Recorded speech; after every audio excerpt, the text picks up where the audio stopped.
안녕하십니까. 803 조경과 구들장입니다. 내 손으로 구들놓기 후편입니다.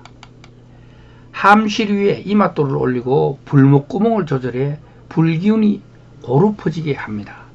용암이 굳어 형성된 현무암의 경우에는 이 짜개짐이 별로 없지만 화강암이나 편마암 같은 경우는 터지는 경우가 많아요. 불을 받으면 터집니다.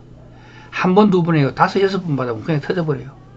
그래 이맛돌을 쓰게 될 경우에는 어느 경우에도 불에 타거나 터지지 않도록 잘 보고 사용해야 되겠다. 행여 이맛돌 올리는 부위에 쇠 같은 거, 자동차 스프링 같은 거, 철근을 얹어놓고 어떤 구들장인들은 자기가 멋지더라 하는데 실제로 우리가 뜯어보면은 그 스프링이나 철근 등이 하자의 원인이 되는 경우가 대부분이었습니다. 그러니까 절대로 이맛돌에다 그걸 쓰지 말아라. 이런 방식으로 구두를 놓는다면은 하자의 원인이 된다. 그겁니다.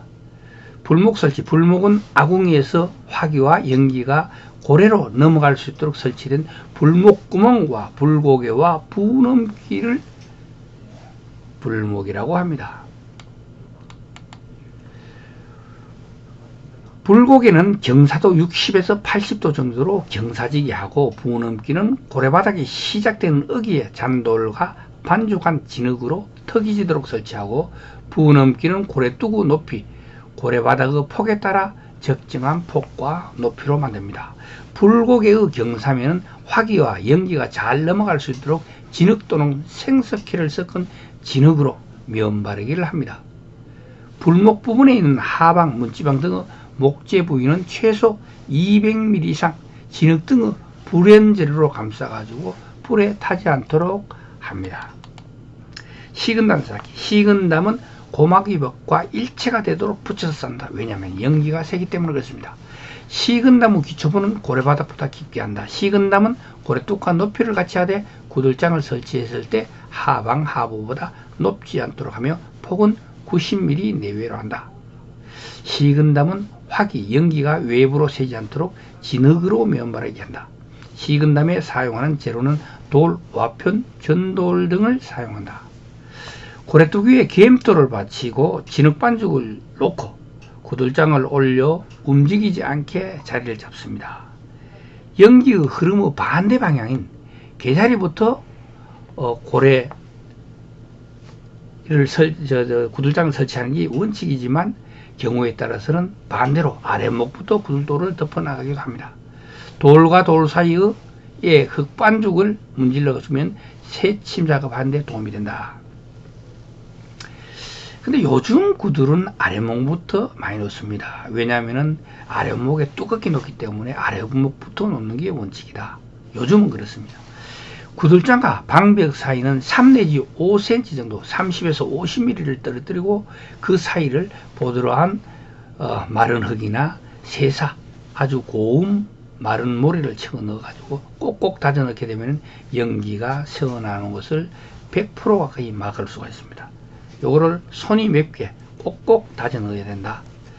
이곳에 반죽 흙을 채워 넣게 되면은 물이 빠져나가면서 줄어들기 때문에 그 사이로 클릭이 생겨서 연기가 셀 수가 있게 되겠습니다.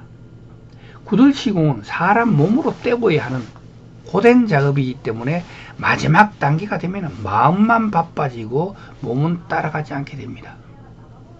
이때 사람은, 내가 항상 얘기하지만 사람은 체력이 고갈되게 되면은 집중력에 문제가 생깁니다. 집중력에 문제가 생기면 사람이 다치게 돼요. 돌을 만지는 것은 잘못 쿵 캐보면 손가락이 하나 끊어져.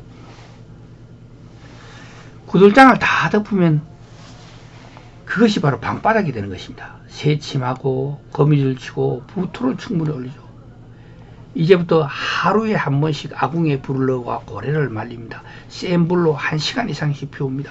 추운 겨울에는 일주일치, 열흘, 봄 여름에는 사나흘 정도 불을 피워서 방바닥을 말립니다. 구들돌과 돌 사이에 생긴 틈을 흙반죽으로 메우고 연기가 새는지 확인을 합니다. 새침 작업의 완성입니다. 구들돌 사이에 침을 넣듯이 잔돌로 구멍이나 틈을 막는다고 해서 사이침이 새침으로 바뀌었다고 합니다. 새침이 끝나면 진흙으로 거미줄 치기를 합니다. 거미줄 치기란 새침한 돌들이 움직이지 않게 잡아주는 역할을 합니다. 거미줄 치기가 끝나면 마른 흙으로 부토를 올립니다. 부토는 5cm에서 40cm까지 방어 용도에 따라 올리는데 반드시 마른 상태의 자연 흙을 올려야 합니다. 그러고 초벌을 바르고 반죽한 진흙으로 초벌이 완전히 건조되면 재벌, 재벌이 또 충분히 건조되면 정벌을 바르기를 하죠. 내가 사는 동안 가장 오랜 시간 내게 영향을 주는 것이 바로 방바닥인데 그 위에서 생활하고 잠자는 이상 어느 것보다 대우를 해줘야 내가 대우를 받게 되는 것이죠. 24시간 정도, 하루 정도 따스함을 유지하고 잔다면 부토 두께를 15에서 20cm 정도로 하면 되겠습니다. 여름이라도 사나흘, 추운 겨울이라면 일주일에서 열흘 가까이 매일 불을 피워 고래 속의 방바닥을 말려야 됩니다.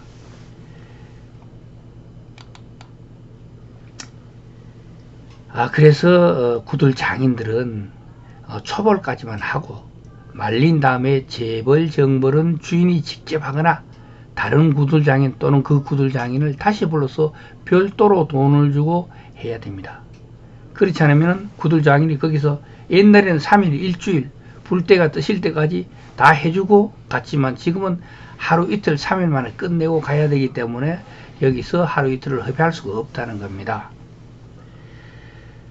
꿀뚝 세운다. 그 다음엔 꿀뚝을 세야죠. 계자리에서 연도를 지나 꿀뚝 계자리까지 연기가 새는 곳이 없게 하고 꿀뚝 계자리 지상부 주위에 꿀뚝 바닥자리를 만들어 꿀뚝을 세울 수 있게 합니다. 꿀뚝 상태에 따라서 그 집 전체의 품격이 달라 보이게 될 수도 있죠. 사실 구들에서 문화재로 지정된 것은 꿀뚝밖에 없습니다. 우리나라에서 궁궐 꿀뚝, 아미산 꿀뚝 이런 것들이죠.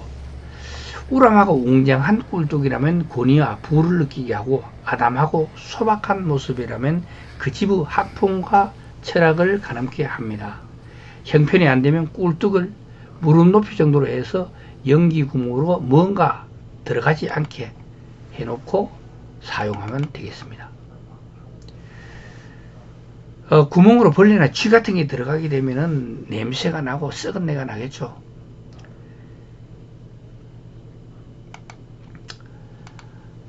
아궁이, 일반 가정집에서 쓰는 아궁이, 불문으로 주물로 만드는 제품을 쓰는데 숫자 20이 쓰인 20호 불문, 가로 40, 세로 30cm 크기가 적당하죠.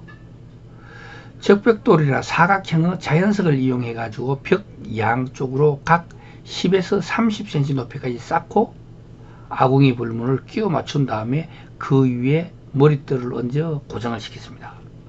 불문이 빠져나오는 것을 방지하기 위해서는 머릿돌 아래에 그라인더로 홈을 파서 불문을 끼우거나 또는 불문 아래 위에 철사를 걸어서 벽을 쌓을 때 그걸 같이 쌓아 넣어서 꼬부려 주게 되면 아무리 쳐도 불문이 튀어나오는 일은 없겠습니다. 여기에 쓰이는 흙반죽은 소석회나 시멘트를 섞으면 안 돼요. 소석회를 섞어서 바르는 게 좋다. 시멘트는 왜 안 되냐면 시멘트는 300도가 놓으면 폭열 현상이 일어나서 탁탁 튀게 됩니다. 그러면 사람이 불 때다가 다치거나 할 수가 있겠죠.